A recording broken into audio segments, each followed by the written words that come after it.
Gammadaan imala jireenya isaa keessatti bu'aa bahii hedduu fi gufuuleen hedduu akka isa qunnamanii fi biyya isaarraa baqachuufis sababa akka ta'an nutti himeera.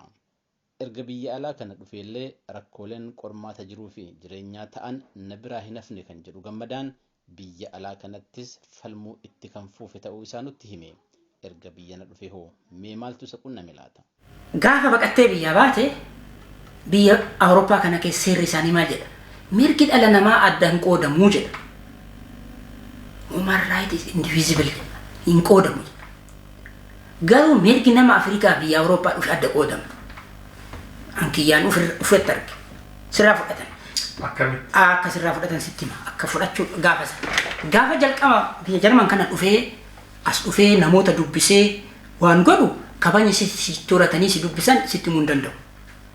Gaafa immoo baqataa ta'ee rakkoo narra gahe jedhee itti himu dhufee paaspoorta kiyya itti kennu mirga gaafa san narraa fudhatanii lammata nagatan.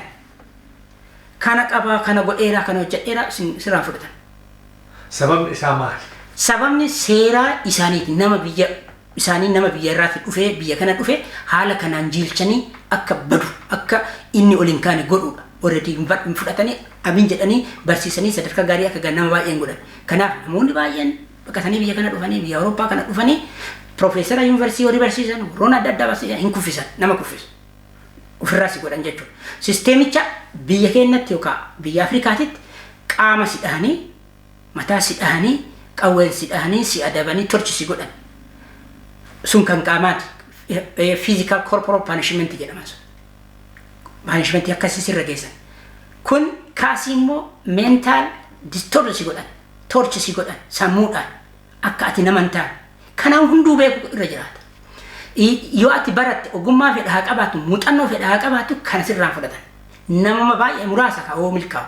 Muraasa ka carraa argate carraadhaan malee tokko isa kanan na qunname ergaas dhufe. Tarii dandeettii dhabuun jechuun waan achitti beekanii fi asitti immoo biyya guddatee teekinooloojii garaagaraa jira afaan biyya ambaatii kana guutuu dhabuu irraa ta'inna tarii. Afaan waan tokko hin barata namni afaanii miti. Afaan si barsiisan ati hin barata ilmi namaa waa hundumaa hunda guutuu ta'eeti rabbi ka'uun hin barata namni tokko isa kaadda godha.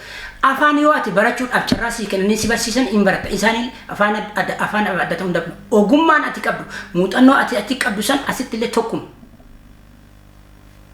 Kara amma fakkeenyaaf amma guyyaa hawaasummaa ani hojjedhu sun achitti illee asitti illee waluma fakkaata. Namuma Jarmaniif namuma Ameerikaa walii hojjetaa ture. Differensii qabu. Afaanotaati afaan hin barata. Amma afaan san akka baratte ogummaa san guddiftee okay akka biyya kanaatti akka fakkaatu jijjiirachuudhaaf carraa san siin kennine. Baay'ee nama ooma argattee iyyuu hojii san inni argattu. San tokko isa kana jechuudha. Akkasitti deemuun si rakkisa waan ta'eef maal godhuu qabda kan jedhu si mormine. Gaafa fudhatama already biyya kana keessatti baay'een isaanii namni baay'een rakkataa akkanaa keessa jira ammallee kan waraqaa hin qabne waggaa dheeraa waggaa 10 kan turetu jira. Anama maal ta'e achitti saniin na dhiibanii baay'ee asitti illee isaanii mormutti kayan already caalaa mootummaatti mormuu irra isaanii mormutti riqan. Erga Jarman qubatee kooluu galtummaa argatee boodas hanga dhimmi isaa murtee argatuuf wanta ittiin jiraatu harka mootummaarraa eeggataa akka turee fi waan mootummaan kafaluuf kanas xinnaate jechuun mormaa akka ture nutti himeera. Asitti isa mormuun baay'ee barbaachisa. Maal qabattee morman akka qabattee mormuutu ture. Biyya Baaher jedhamtu jira. Baaher keessatti biyya konservaatiif baay'ee nama jibban warra nama jibbu jechuudha. Akka gaariitti akka adda biyya Jarman kana keessa achi si ramadanii achi erga si ramadanii maal si godhanii kaampii tokko keessa si gashanii nyaata bitanii si fidan ka ati hin barbaanne nyaata ati hin barbaanne bitanii si fidanii euro 40 harkas si kennan. Kana beekuun barbaachisaadha. Hoo kana hin dubbanne mirga dhala namaa dubbachuun kan jennu human rights namni wal qixa kan jedhu addunyaa kana irratti soba ta'uu sitti agarsiisuudha. Dhugaan hin jiru. Amma hoo iyyitu yoo isi iyyitu na biratti iyyitu ani itti hima hin sobdan jedhanii hoo walgahii isaanii irra dhabu.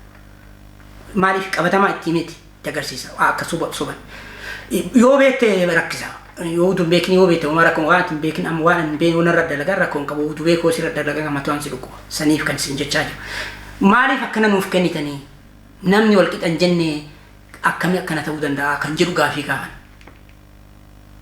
kun seera kennaa jedhanii nam deebisiin deebisu.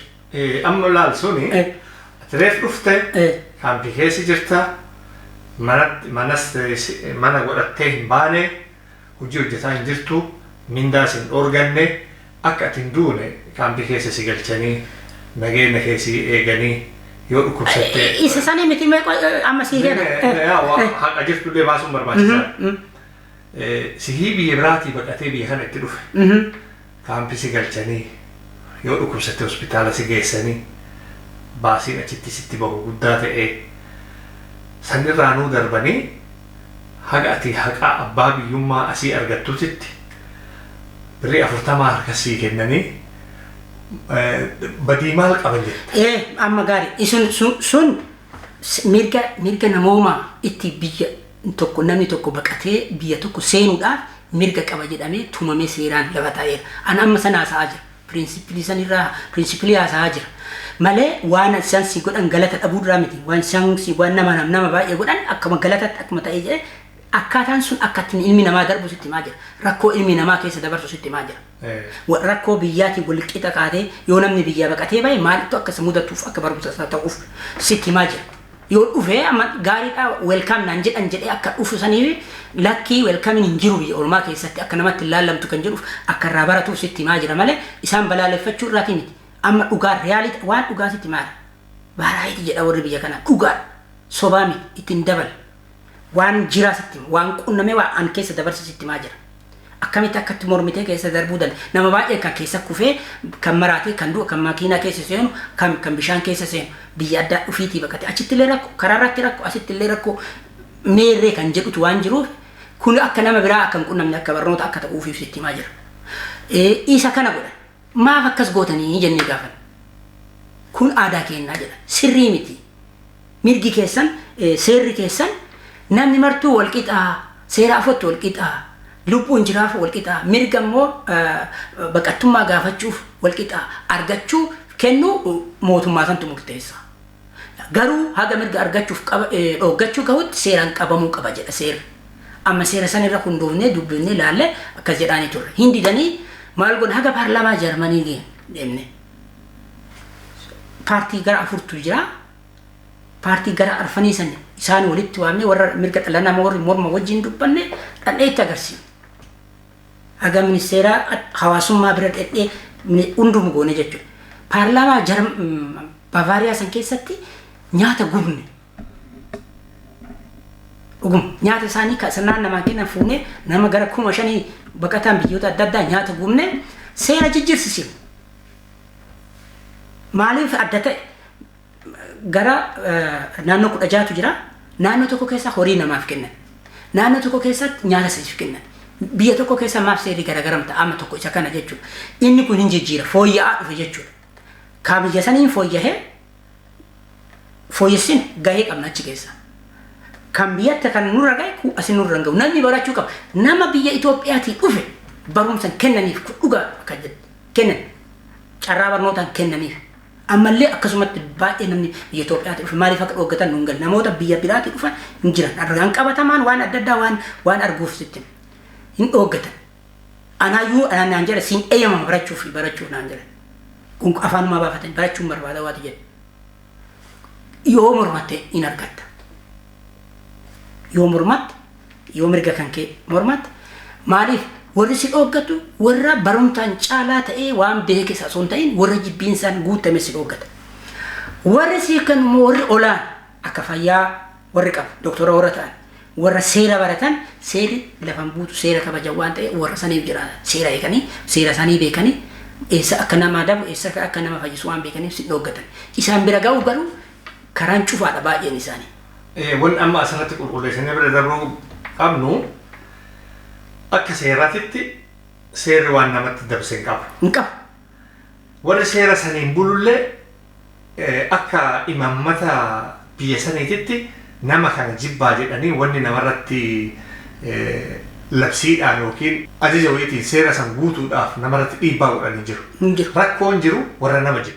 Yoo san immoo mormuu dandeette yoo dandeettedha. Gariin si ulfaata. Waa ulfaatu adda addaatu jira. Waan san bira darbitee walitti himuu wal amanu. Nu ammaan ka isaan achi keessatti ka waa gaarii argu. Wanni ani seeratti argitee akka seeraatti argu amma isin biyya alaatii dhuftanii biyya Bavaariyaa kana keessatti Jarman keessa Bavaariyaa bakka jedhamu kana keessatti mormitanii haga paarlaamaa biyyattii deemtanii seera san yookiin ammoo gocha achitti godhamu sun akka jijjiiramu gochuuni hin danda'ama. Mirgi ilma namaa kabajamuu isaa kabajamuu qabaa ka jedhu san waan dhugoomsu. Lukaan kiiloomeetira 600 marsh kan jedhamu deemame haga Wurzburg bakka jedhamu irraa haga Berliin namni laaluu danda'a. Lukaan deemame nyaanni gubatee nyaachuu didamee baay'eetti mormame. Lammata immoo bara 2016 yeroo baqataan Siiriyaa baqattoonni karaa biyya keenyaallee baay'ee dhufan yeroo san doo waan tasgabbaa'ee sirraa'etti dhufan. Achiin dura ammaa nama waggaa meeqa tursiisan turan jechuudha. Uduu biyya gaarii ta'anii biyya diimokiraasii baay'ee gaarii ta'aniiyyuu haala akkanaatu jira akkaataa itti namni biyya alaa itti handil godhamu itti qabatamu jechuudha. Kanaaf yoo namni tokko biyya ofiirraa bahee biyya ormaa laalu biyya ormaa tole aanaa dhufuu siin hin jettu. Biyya ormaa hojjetaan mormaa akkamiin obsee turaa waaqayyoo muddaa furaa. Biyya kan kee keessatti rakkoos jira asis rakkoo jira akkamitti jalaa bahuu danda'ama kan jedhu osoo mirgi ilma namaa walqixa kabajamee haqni namaa walqixa eegame namni biyya ofii irratti nagaan jiraate nagaa lubbuun jiraate dalagatee baratee wal gargaaree jiraate baay'ee gaarii. Garuu addunyaantu uumamni si akkas waan hin taaneef tokko ol gootii tokko gadi waan gootuuf rakkoo akkanaan nama quunnama. Ammanuu rakkoo akkasii kana keessa bahuuf dabarsuudhaaf jabaachuma sirra jiraata. Ana kana na gargaare achitti illee ijoollummaa irraa jalqabnee kunoo chaalenjima keessa darbine bakka warqiin hin jiru asillee chaalenjima dhufa chaalenji saniif immoo yoo rakkoon tokko sitti dhufe akkamitti rakkoo kana jalaa bahuuf deemta kan jedhutti akkamitti irra aanudha. Yoo jala kuftee jennaan kufte lamuun kaa'u. Jiru biyya ormaa hojjetaan mormaa akkamiin obsee turaa waaqayyoo muddaa furaa. Namni kamiyyuu yoo biyya isaarraa baqatee biyya biraa qubatu waan hunda dura afaan biyya sanii barata. Gammadaa Nuuree Firoolleen erga biyya Jarman qubatee booda hawaasa biyyattii waliin jiraachuufis ta'e bahee galuuf afaan Jarman barachuu eegale. Hanga sadarkaa afaan baqataa tokkoof barbaachisu jechuunis barumsa bu'uura afaan Jarman baradhe jedha. Kana malees leenjii adda addaa gara hojiitti isa ceesisus fudhachuu dubbata. Barumsa yuunivarsiitiis sadarkaa digirii lammaffaa gosa barnoota International Studies and Social Sciences jedhu hordofuu isaa nutti himeera. Gammadaan rakkoolee imala jireenyaa keessatti isa qunnaman kanaaf harka osoo hin kennatiin furmaata rakkoolee kanaaf waan hojjetaa ture akkasitti nutti hime. Amma asuma keessa yommuu kaampii kana dhuftu yaa saba Oromootti makamta, hawaasa kaanitti makamta, tokko intigireet ta'uuf afaan baratta. Kaan immoo saba kan keetti dhuftee saba kan kee waliin waan sabni kan kee jaalatu gargaaruu sirra jiraata kan jedhu. Hangaafas dhufu waan tokko arge. Waan saba keessa baay'ee namni hin qabsaa mirga isaatiif hiriira bahaa wantoota adda addaa godhaa isaas anillee waliin qabsaa kan biraa immoo waan gargaaruu danda'u maalii kan jedhu arge tokko ijoolleen asitti dhalatan kan maatii waliin baqatanii as dhufan gaabbii aadaa fi afaaniitu jira rakkootu jira. Rakkoo san arge rakkoo kana furuudhaaf maal godhuun irra jiraata. Baay'een isaanii kitaabni hin jiru namni barsiisu hin jiru wanni qophaa'ee maateriyaanii afaan Oromootiin hin jiru jedhanii sababa godhatu. Inni sababa hoo ka ta'u taate rakkoo akkanaa yoo furre namni mana isaatitti waa barsiifachuu danda'a ijoollee isaa barsiisuu danda'a aadaa isaanii barsiisuu danda'a itti yoo hin waa'ee biyyaa yoo ittiin ijoolleen aadaa isaanii afaan isaanii yoo baratanii jedhan baay'ee gaariidha. Afaaniif aadaan immoo mirga. Biyya ormaa kana keessatti illee mirga kan keessii qabajan yoo afaan kiyya hin guddifadha jette yoo aadaa kiyya hin guddifadha jette namni si dhoggu hin jiru. Jechaan dhoggu hin jiru gochaan miti. Kanaaf achi irratti maal godhee achuma keessa utuma achi keessa jiru sammuu Oromaa sun nuun taane jedha kasii ta'u goota waa lama halta goota kitaaba tokko qopheesse afaan Oromootiin Kitaaba kana gumaata jedhanillee maal godhuun irra jirata maqaa isaa gumaata kan jedhu qubee afaan oromootiin isa kana qopheesse. Gumaata kana kan jedhu kunoo maal agarsiisaa tokko lama sadii jedha si gumaata baadiyyaa gandaan itti dhaladhe san fakkaata suuraa isaa. Qotee bulaa ilma qotee bulaa ta'uu agarsiisa asitti. Bunatu jira gaara jira kun asiin. Kan argita maal jedhama saatoo gaara baalee taruuraa garan baadiyaa sayyaatachuudha. Itti nu ramadansan. Asi haroo wancii kana dhaqee achi laga san fiigee tura haroo wancii bakka haroo wancii sunii fi gaarri baalee sun wannaa isaa mukni achitti ba wal fakkaata ayilaandii isaa wanna jechuudha. Isatti godhee achiin duuba immoo qubee afaan oromoo kana namni yeroo gabaabaa keessatti irraa godhachuu danda'a kan jedhu seera qubee afaan oromoo ga'eessaafillee xiqqaafillee akkatti dubbisuu danda'an akkatti itti oda ta'uu danda'u hundumaa asirratti kaayee qopheesse kan. Itti aansuudhaan ammallee rakkoon kun furamuma qaba ijoollee kana barsiisuu qaba kan jedhu ijoollee kana gochaan barsiisuudhaaf kitaaba afaan oromoo jarmanii fi ingiliff qopheesse. Yeroo afaan jarman barsiisonni na barsiisan afaan jarman jechoota isaan na barsiisan san gaafuma kutaa jarman seenaa irraa jalqabu walitti qabu jalqabu. Afaan oromoo ti godhaa ture akkamitti wanti tokko yommuu qophaa'u galmeen tokko yommuu qophaa'u dura afaan biraatiin jalqabee afaan oromootiin hiika. Namni oromoo waan san argachuu hin danda'u. Waan afaan kan keetiin yoo hin barbaadin afaan biraan hin barbaadde hiika isaa argachuu hin dandeettu. Kun sirna afaanii keessattillee sirna kamiyyuu keessattillee qabatamaa namni akkasitti hubatee gaariidha. Kanaaf afaan oromootiin jecha tokko ati barbaadattee ittiin barreessuu dandeettu fakkiidhaan kan walitti mijate haala isaatiin yoo akkana qopheessitu qulqullinni isaatiitti waa sadiin afaan sadiin qophaa'eera. Addunyaa irrattis biyya irrattis nama gargaara. Qorannoof qo'annoo adda addaatiifillee warra gaggeessuuf nama gargaara. Afaan oromootti maal jedhama? Afaan jarmanii maal jedhama? Afaan ingiliffaa maal jedhama? Ingiliffa waan qabuuf ingiliffa immoo afaan addunyaa waan ta'eef isaafillee hin fayyada. Namni fakkeenyaaf amma Noorweetti yoo jiraatu yookaan biyya Faransaay yoo jiraatu afaan oromoof ingiliffaa yoo fayyadame kaan afaan oromoo sanii afaan Faransaayitti hiikkatee ijoollee isaatti itti himuu danda'a jechuudha. Mala salphaadhaan nama gahuu akka danda'u ga'eessillee akka irraa barachuu danda'u ijoolleen akka ittiin barsiifachuu danda'u kitaaba kana qopheesse. Kitaabni kun gumaata lammaffaa. Ani waan narraa eegamu bahuu qaba. Wanni ani narraa eegamu kun wanni ani sabaa godhu akka gumaata haa ta'u bakka biyya ormaatitti baqannee oduu jirru namni kana irraa yoo ijoolleen saba kanaa ka asillee ka biyyaallee irraa kitaabni kun afaan oromoo jarmanii fi ingilishii qaba. Kanaafuu namni biyya alaa jiru kamuyyuu itti fayyadamuu danda'a. Biyya kun biyyallee hunduu ol addunyaa kana irra kan jiru namni oromoo ta'e itti fayyadamuu danda'a. Warri jarman fayyadamuu danda'a. Warri ingiliffaa namni biyya keenya dhaquu barbaadu hunduu fayyadamuu danda'a. Riisarchii adda addaatiif illee bara barbaadamutu jira. Kitaabni kun amma gabaa irra jira. Kitaabni baay'ee bahee mana jira. Fudhatu hin jiru sunillee chaalenjii mataa isaa qaba namni hin bitu. Ani garuu namni bitee dhabaate namni hin bita jedhee gabaaf gurguruu osoo hin ta'in bahuu qabaa nama bira dhaqqabuu qabaa jedhee baasa. An kaa'uu fida. Maaliif tarii karaa onlaayinii fa'aa bitachuu akka namni karaa onlaayinii hoo bituu barbaadde onlaayinii keessa hoo geessuu barbaadde fakkeenyaaf kitaaba tokko asitti onlaayinii hoo Ameerikaa erguu Kanaadaa erguu barbaadde kitaaba akka kitaaba erguu hin dandeettu gatii guddaa dookimentii waan ta'eef onlaayinii irratti immoo yoo ati hin fe'a jette gatii isaa salphaadha namni keenya meeqa keenyatti karaa onlaayiniitiin biyya alaa kan jiru waa bitachuu danda'a inni illee gatii keessa galuu nama rijaala baay'ee hin jiru qorannoo irra gahee hin jiru namni kanaaf hin bitatu innis wannan godhu kaan amma isa kan kun jechuun amma midhaan duratti si deebisa biyya dha maasaa qotta lafa sirriitti qulqulleessita midhaan gootaraa baafta hin facaafta midhaan san immoo hin baha hin biqila biqiluun kana keessatti aramaan hin aramta marga aramaa itti biifta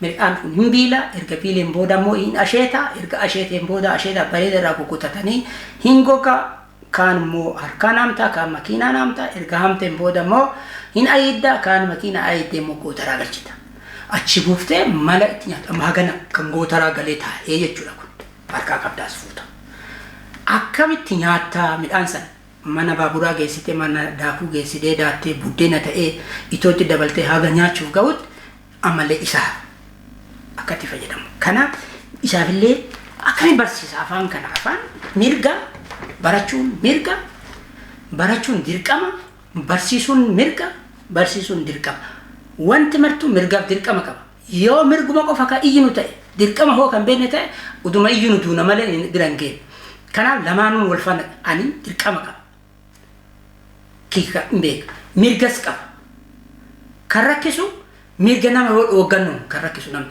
kan amma konfliktiin kan dhufu mirga kan kee atiin gootoo isin jedhe san godhuu qaba jettaa san irratti duutii dhufti jechuudha kanaaf kitaaba kana amma maal godhee salphiseef maatiidha ati amma ijoollee qabda kitaaba kana kafuure kana amma oromumatti asii jire jettee qubee kan daqiiqaa 45 akkamitti barachuu danda'a biiroo barnoota oromiyaa fi leentaa kaariikuraam isaa akka biyya alaatitti biyya neezerlaand noorweey jarman ameerikaas haa ta'u eessattuu yoo haa ta'u afaan isaanii baratan kan akkamitti akka barsiisan san qoraadha jalqabe erga saniin booda immoo keenyallee garana jijjiirree haala kanaan maatiin kamiyyuu irraa fayyadamuu akka danda'utti isa kana jechoota kan guurdisee barreessee ijoolleen akka sirritti hubachuu danda'an abbaa aduu addees adurree afaan kan jettaaf ijoolleedhaan amma irra deebitaaf daa'ima kan kee yoo afaan hiikkachiiftu yoosuu jedhaan isaanii ka biraallee sii jedha ka dhageeffatan kun amala ilmi nama barate isuma kanammoo ka jette kanammoo bakka adda addaatti jechaa fi fakkii akka isaan walitti firoomsan gootu amma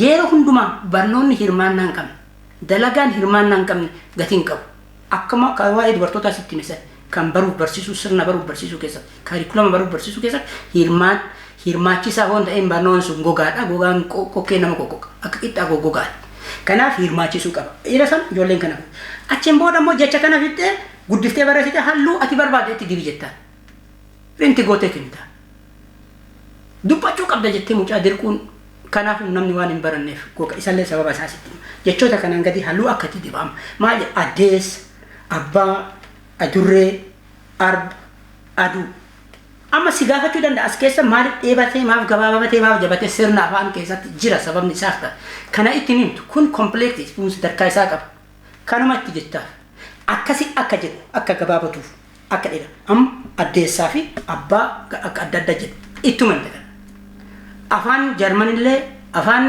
ingiliffallee haaluma kanaan itti himan malee sababa isaa ittiin himan saayinsummaa isaatii keessan seenan amma maal goota amma erga sangoodeen booda kana waa lama kennitaa asitti akka inni jechoota kanaatti halluu dibu fakkii isaas akka kaasu amma akka kalaqu gara sammuutti akka fakkii isaa kaasuu danda'u amma hin hubata jechuudha asirra fakkii isaa kaasee halluu itti dibee jechoota yeroo 4-5 irra deebi'eera walumaa galatti yoo barsiisaan kutatti barsiisu daqiiqaa 45 fudhata ijoollee kana yoo barsiisan jechuudha barsiisaallee waan ta'e waa'ee pedagoojii kana leenjisaallee waan ta'eef akkamitti akka itti dhiyaachuu danda'u hojjadheellee ijoollee asitti biyya jarman kanatti ijoollee irratti illee hojjadhee teesti godheera waan ta'eef hin ta'a jechuudha waan ogeessa tokko ogeeyyiin barnootaa tokko dhufanii teesti godhanii approve godhanii waan itti dabalanii maaliif wanni namni tokko hojjette kabiraa itti dabalama waan ta'e itti dabalanii sirna barnootaa gaarii ta'e sabni Oromoo martuu itti fayyadamuu danda'a akkanaan illee itti fayyadaman basic nan waan baay'ee irraa argachuu danda'a akka itti salphisanii barsiisuu akka ta'uuf kabiraa maal goota xumura irratti maqaa fakkii keette barreessi jettaa nama already fakkii kaase halluu itti dibe barreessu jecha san qabate jedhu simple yeroo gabaabaa keessa akkana fite kan barreessisu ammallee salphaa goota yeroo hundumaa ulfaataan gootu akka hin jibbine akka ta'atti akka hin jibbine asuma keessa fakkootuma kana wama wal fakkaatu kana barsiisa amma an akka fakkeenyatti kana qopheesse barsiisaa jechuun fakkeenya tokko keettee fi fakkeenya sani hundaa'ee naannoo isaatti fayyadamee waan biraa akka barsiisu jechuudha. Iso itti kana laalee kana itti dabalee ofii barsiisan jechuudha. Itti dabalee metodoloojii sanitti ufitti jijjiiree sirni barnootaa tokko akkaataa barsiisan kutaa keessatti ijoollee dhiyeessu adda adda. Mata duree tokko jechuudha. Akkaataa itti dhiyeessitu, akkaataa barsiisaan caalaan dhiyeessu, akka barsiistuun caaltuun dhiyeessitu adda adda. Garuu wanni qabiyyeen barnootaa sun tokkuma jechuudha. Isa kaniin haala san yoo dhiyeesse fedhe jechuudha. Kabiraa ammoo asitti kana si ibsee tokkuma sisteemichi isaa haga qubee hundaayyuu jechuudha. Qubee 31 amma asitti gabaabaaf laafaa akkamitti yeroo kana uduu lama jetteen barreessin akkamitti baa bee bii boo bu gabaabsitee asitti baa bee bii boo bu jechisiidha. Qubeen kana afaan Oromoo amma asmaarratti qubee dheeraaf gabaabaa fixxe sisteema isaa maal dhalata kudha asirratti akkatti gabaabatu argitee akka dheeratu argitaan baabura hojjettaa asitti baqeessu biqiltuu uuu asitti maaliif dheerataa maaliif gabaabate kan jedhu deebii asuma kennitaa fi inni kanaan jedheera waliin asitti kan dhufu kana hubataa deemu mucaan sammuu isaanii innuu hin kalaq ilmi namaa sammuun ilma namaa kalaqaa waan barataa waan deemu haala kanaan maatii mana isaa taa'ee barsiisaa malee ijoollee barsiifachuu akka danda'uuf kana qopheesse kunis haala kitaabaatiin reedimee ta'ee jira. Muuxannoo kanaan dura irraa arge irraa ka'ee namoonni waan hin bitanne eentu qopheessa buddeeni tokko qophaa'ee yoo dhufe eentu hojjete jedha. Buddeena nyaachuu malee hojjetee abbaa hojjete maa nama ogeessa waa buddeena tolchuu beekuu hojjete nyaachuudha malee waan nu barbaachisa jechuudha. Afaan Oromoo mirga kennaa kaarikulamni kun haa jijjiiramu kun akkanan ta'e akkas gootan jedhanii nama cinquu osoo hin ta'in kaarikulama kana bakka bu'uu waan danda'a. Kunooti qopheessineerraa akkanatti akkanan nu haa barsiifamu jedhanii mootummatti illee dhiyeessanii mootummaa dirqamatti illee barsiisuu hin danda'amu. Utuu amma biiroo barnoota Oromiyaatti walii galtee dhattee hin barnoota afaan Oromoo kutaa jalqabaati amma kutaa jalqabaa ijoollee akkatti barachuu danda'an.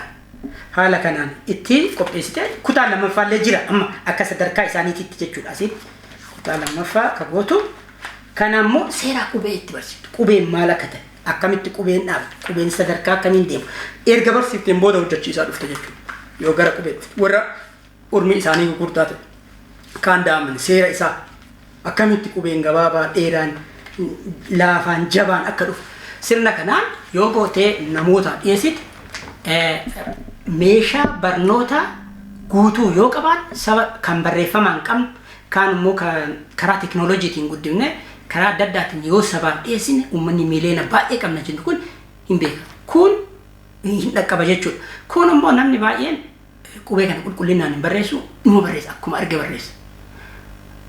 Afaan Ingiliffaallee, afaan Jarmanii, Faransaayillee bifa kan biyyaatti jittu san keessatti illee afaan hundinuu qulqullinaan barraa. Dogoggora waa barreessite iyyuu fudhata barataan tokko. Kenna immoo uumaa rakkoo hin qabu jennee akkuma arge abbaa fedhee barraa. Abboomame. Waa'ee afaan Oromoo immoo nama hundumaa akkas ilaalcha siyaasaallee ala amantaallee ala hundaa tokko ka godhu tokkochi isa number 1 isa kana qofa. So waan nama hundaaf ta'a irratti hojjechuun immoo baay'ee gaarii kan jedhu. Waa'ee barsiisummaa nama barsiisuu irratti nama hundumaafuu walqixa jechuudha. Nama gargaaruu irratti nama hundumaafuu walqixa jechuudha. Kun akkasi deema.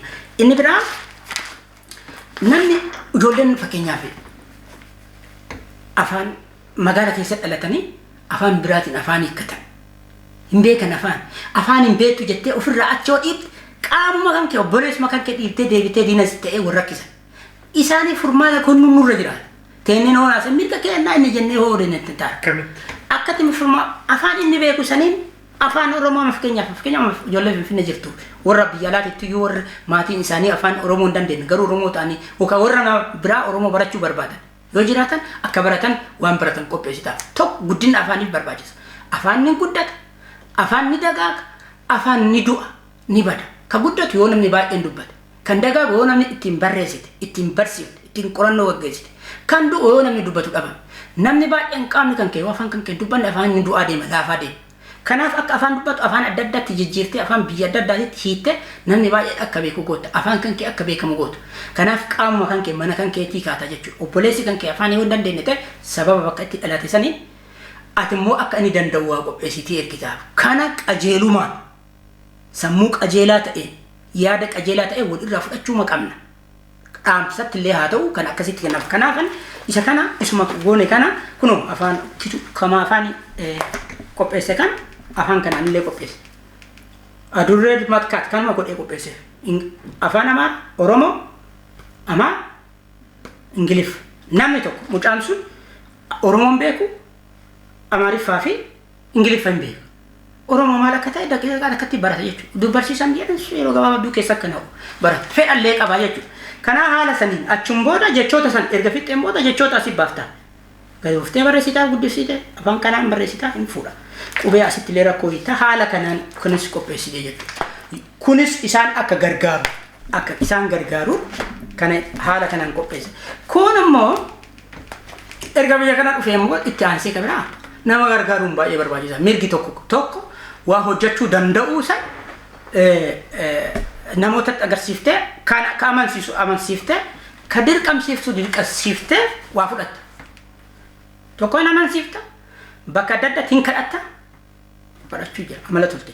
Yeroo humna qaan sagaliin lolanii akkamitu yeroo baalee ture san jechuudha. Dhiisu boru du'aa adda jala dunuun fadhu sun sagaliin gaafa loltu jechuudha. Gaafa humna qabdu gaafa hoo deebiillee hin baradha yoo lolellee hin ta'anaan jettu san jechuudha.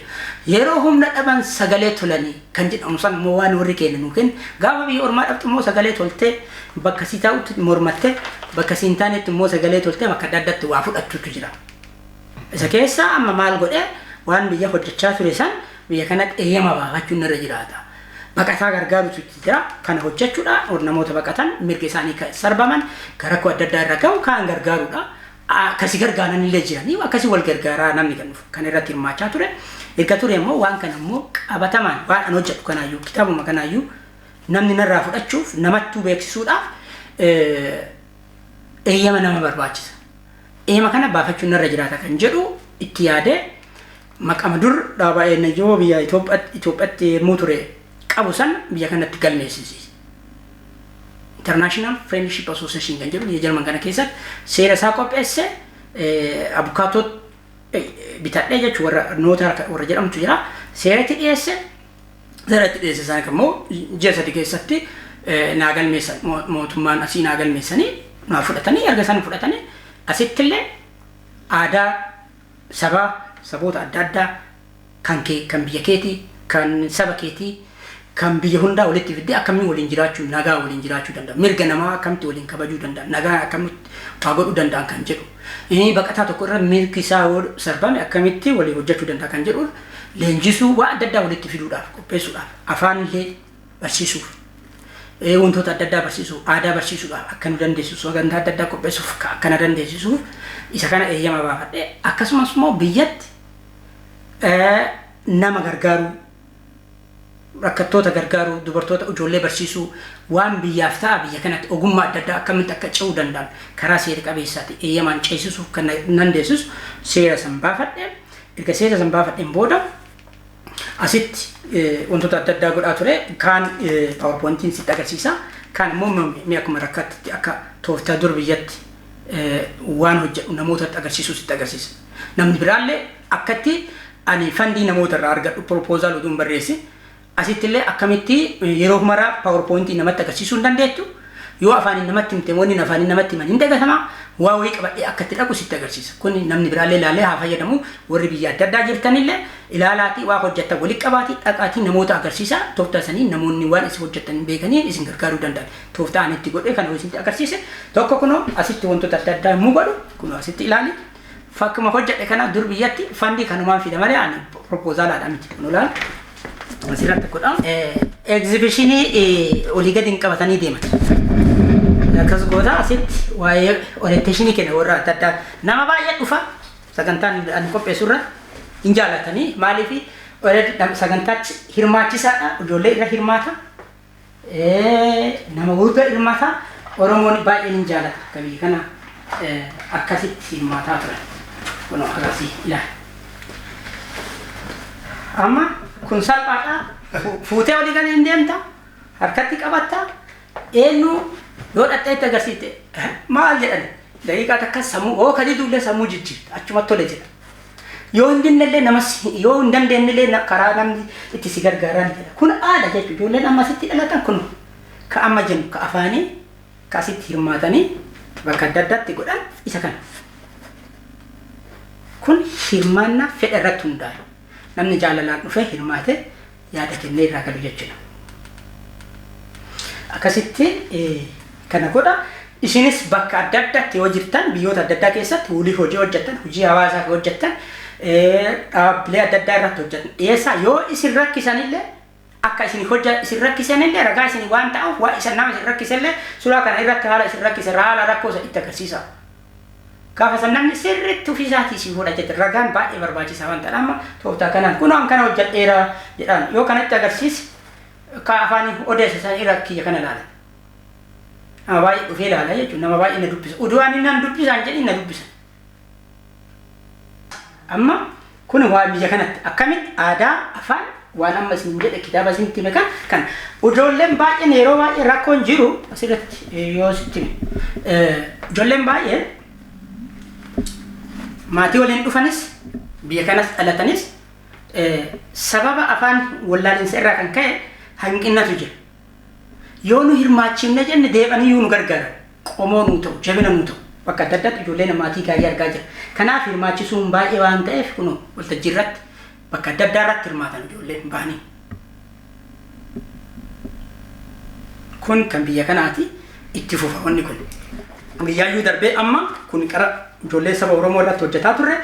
Amma immoo ijoollee saboota warra biyya biraa akka aadaa keenya nu beekan akka walii hojjechuu kan beekan kanatti hojjetaa turre kun akkanatti kun waltajjii irratti tokko kun faayidaan isaa asitti akkamitti waltajjii guddaa irratti bahanii leenjisanii turan yoo namni tokko namaaf itti bahe akka itti haasa'uu danda'an akka haasa'an barreeffama adda addaa qopheessinee aadaa keenya uffannee ijoolleen keenya itti tola yoo isaan baay'ee bareedu si gargaara sirraa fuudhu. Kun hirmaannaa bareeda. Amma maatiin ijoollee kana akkasitti itti hirmaatanii isaan uffanii waltajjii gubbaa bahanii ibsa bu'aa isaa gaafa kana ijoolleen kun haala kanaan baratan kuma lamaaf 18 as biyya kana keessatti akka Awurooppaatti yeroo simannaa muummichi ministeeraa biyya kana dhufeessan keessatti afaan 6 sagantaa qopheessinee dhiyeessinee turre. Kun bu'aa afaan maatiin isaanii ijoollee isaanii akka baratan godhe keessaa isa tokko faayidaa qaba. Inni lammataa immoo eeyyama amma isin jedhu kana keessatti biyyatti waa gargaarudha. Ijoollee jechuudha. Maaliif karoorri kenna asitti aadaa safaa irratti mirga dhala namaa irratti mirga keenyas yoo nu sarbame ofirraa dhooguudha irratti abbaan fedhee yoo dhufe maal nu sarbita yoo jenne nam tokko kammoo asirratti baay'ina namaa kan eeyyama hin qabnee fi nama 3-4 ta'anii kan eeyyama qaban garaagarummaa qaban nama eeyyama qaba san abbaa fedhe wajjin dubbata seera waan ta'eef baay'ina hoo qabaatee yoo ripireezentaatii waa wayiin qabaatiin dubbatu namni keenya immoo baay'ina sanitti amana malee seera sanitti hin amanu namni gadi seerri baay'ee barbaachisaa waan ta'eef seeraan yoo deeman nama fayyadama karaa nama cufamellee karaa namaa baasa jechuudha. Inni kun mirgi barataan tokko barachuuf mirga qaba. Mirga kana eenyu namaan kennu eenyu namarraan dhooggatu. Asis ta'e biyya kamitti afaan haadhaaf abbaa kan kee barachuuf. Kanaaf barachuudhaaf ijoolleen immoo baay'een isaanii rakkina haala rakkoo adda addaa irraa kan ka'e ijoolleen baay'een qabanii ijoollee kanneen meeshaalee gargaarsa barumsaaf ta'u yeroo manni barumsaa banam asii namoota irraa gargaarsa walitti qabnee erginee fi karaa seera qabeessaan jechuudha. Ijoollee san gargaarree mana barumsaa goona jechuudha. 2018 irraa jalqabnee namoota akkasitti gargaara. Kaa'uun kenna nama gargaaruu rakkataa gargaaruu waan ta'eef bakka fee jechuullee nama gargaaruudha. Kun itti fufaa. Gargaarsi kun achitti jijjiirama akkamii fidee bu'aan inni bu'u? Ijoollee mana barumsaa seenuu sababa baay'een ijoollee biyya keenyaa sababa ijoollee hiyyeessaa ijoollee haadhaaf abbaan irraa du'an sababa daftara ittiin bitan hin qabne daftara qofaaf qalama ittiin barreessan dhabiinsa qofaaf mana barumsaa addaan kutu. Daa'immanni fedhu jaalalaan guddachuu fayyaa argatanii waan gaarii uffachuu nyaata madaalamaa argatanii nyaachuu akkana jechuudhaan yaadallee ibsachuu nuti abaaboo irraa firii abdii boru nuti ilillee irraa firii abdii boru mirga daa'immanii hundinuu haa baru haadhaaf abbaanis waliin mari'adhaa ijoollee barsiisuuf wal cinaa dhaabbadhaa karaa barnootaallee barsiisaa gaafadhaa barsiisaa beekaa waa maraa amanamaa qaraa ragaa dhugaa burqisiisaa sabboona amansiisaa ija adunyaa qajeelchaa ifaa dukkana keessaa abbaa qaroomaa guddaa abdii hawaasa hundaa kana bara 1990 barreesse anu keessa darbee waan argeef waan ija kiyyaa nun beekuuf aadaa rakkina saba keenyaa san yeroo biyya isaan ture ijoolleef dubartoota gargaaraa yommuu ture bakka adda addaatti waggaa 15 dhaabbilee NGO adda addaa keessa hojjedhe kana keessa waa arguuf rakkoo kana furuudhaaf immoo nu warri as jirru hooha kana gumaata ho'i goone maali kan jedhurraa kan kana godhuuf immoo seera qabeessa waan itti fufiinsa qabu baranallee gootee bara dhufullee gootee itti fuftee godhu kasi dandeessisu yoo eeyyama qabaat saniin goota gabaasta yoo namni tokko horii sii kenne saniin horii san qaama seera qabutti ergite qaamni seera qabu san nama rakkataa san ati jette san bira dhaqee waan san godhee fi suraa kaasee waan ittiin bite saniif nagahee saniif waliin si erga gabaasa wajjin gabaasa san walitti qabdee qaama si gargaareetti gabaasta akkasumas immoo warra mootummaatti illee kunoo bara kana godhe jettee gabaasta jechuudha. Hojii ati hojjettu ittuma fufa jechuudha. Haala saniin yoo goote hojjechuu dandeetta jechuudha. Hojiin kun siyaasaan adda nama gargaaruudha. Fakkeenya bakka lolli jiru bakka adda addaa jiru qaamoleen akka UNICEF qaamoleen UNHCR ka hojjetan illee hojii akkasii hojjechuudha. Eeyyama akkasiiti jechuudha. Kanaafuu amma waan gootanillee fakkeenyaaf birrii gargaarsaan argattan fuutanii biyya ergitanii nagahee bakka waan inni irra bu'e san warri kiisii ufiitii birrii baase sunillee eessa akka fakkeenya si kenna sanaa ibsime fakkeenya si kenna qonnaa isaa si kenna amma powerpointiin waan aduu kan ibsaa kanaaf dadhabe 2019 as biyya kanatti baaletti naannoo dallootitti ummanni beela hamatu ka'ee namni baay'een tumsa godhaa turan namni baay'een tumsa yommuu godhanii Ameerikaa irraa namni baay'ee horii baay'ee adda addaa guuranii qamadii adda addaa geessanii turan jechuudha.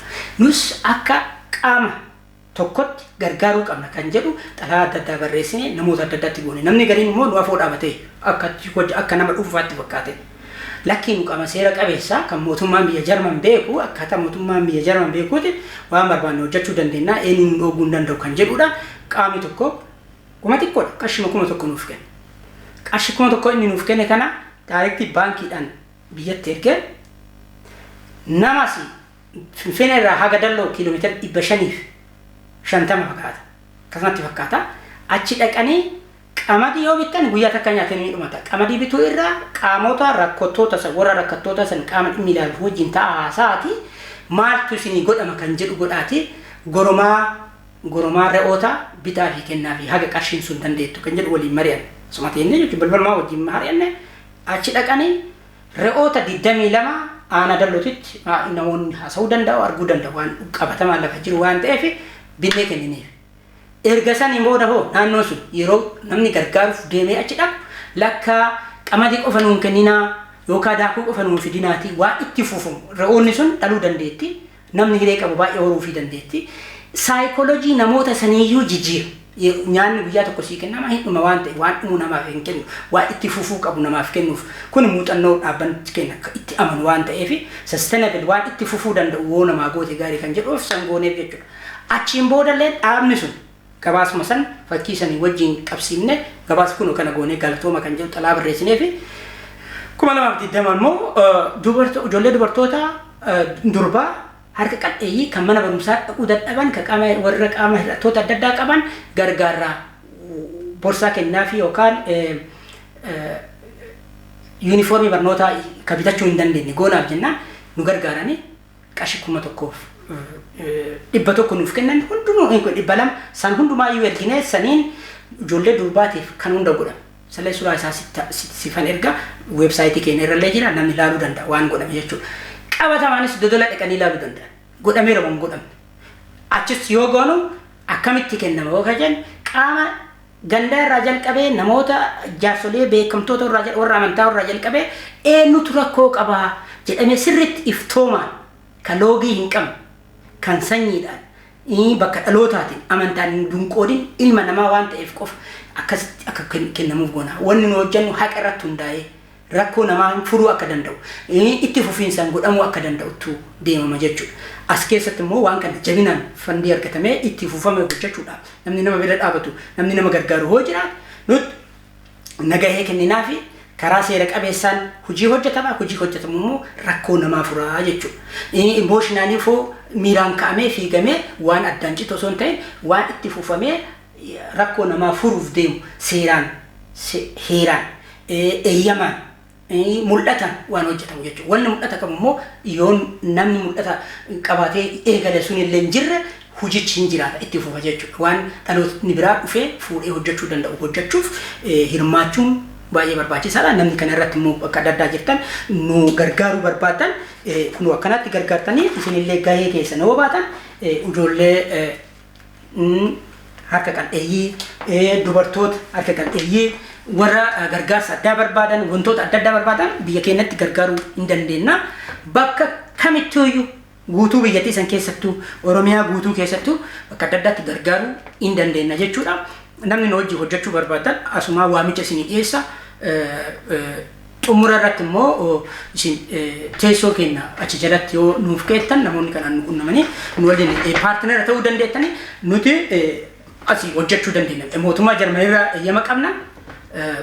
Bakka feenetti biyya feene keessatti jechuudha. As qofa miti. Addunyaa kana irratti godhuu dandeenya. Maqaan dhaabbaticha keenya International Friendship Association jedhama. Ifa jedhama. Ifa jechuun iftooma soban qabu dukkan hin jiru jechuudha. Kun ijoollee lamaan ifa xomboraa barnootaa qabatanii asitti ifa jedha afaan Oromoo keenya hiikni isaa ifa jechuudha. Sobni keessa hin jiru haqa namaa ka'ee rakkoo namaa mari'atee ka furuu danda'u jechuudha. Kanaaf ifa qabannee ifaan gara saba keenyaa deemna kan jedhu of keessaa qaba. Tokko isa kana jechuudha wanni ani biyya kana keessatti sochii adda addaa irratti godhaa jiru kana fakkaata.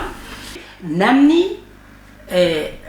rakkoo dhala namaatiif hojjetu haa xiqqaatu haa guddatu waa godhu rakkoo siyaasa keessa seenee siyaasa kaan doggomee kaan hin godhu waan ta'eef warri nama ati siyaasa kana deeggartaa ati siyaasa kana keessa jirtaa ati nu keessa teettee akkana jettan an dhumarraa jalqabaa kaleessa irraa jalqabee haga ammaa ani siyaasa keessa hin jiru siyaasa keessatti illee hirmaadhu hojii dhala namoomaa kan ogummaa ijoollummaa irraa jalqabee hojjechaa jiru kana jabeesse kan fedhatti qabu kan dheebuutti qabu hojjedhee saba kiyya gargaaruu barbaada.